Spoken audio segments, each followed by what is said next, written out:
Mercedes S300 इसके जो है सस्पेंशन में प्रॉब्लम है। फ्रंट लेफ़्ट साइड से ब्रेकर पे आवाज़ आती है, तो इसका सस्पेंशन हम खोलेंगे फ्रंट लेफ़्ट साइड का। कस्टमर का कंप्लेन है किसी ने कैंची वैची डाला है तो आवाज़ बंद नहीं हुई है। नीचे का भी बुशिंग वगैरह किया है फिर भी आवाज़ नहीं बंद हुई है। इसका जो है शॉकर एयरमेटिक रहता है, तो अभी हम इसका शॉकर जो है इसका बलून बाहर निकालेंगे फिर शॉकर डालेंगे।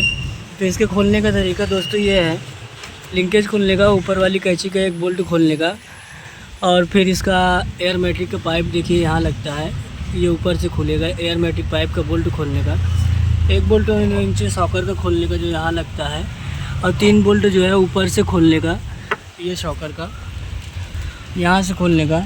तो जो है इसका शॉकर बाहर निकल आएगा, तो हम इसको शॉकर डालने के लिए डालेंगे। इसका जो है बलून बाहर निकाल के तभी शॉकर डालना पड़ेगा, तो ब्रेकर पे जो आवाज़ आ रही है वो बंद हो जाएगी, क्योंकि शॉकर ही इसका ख़राब है।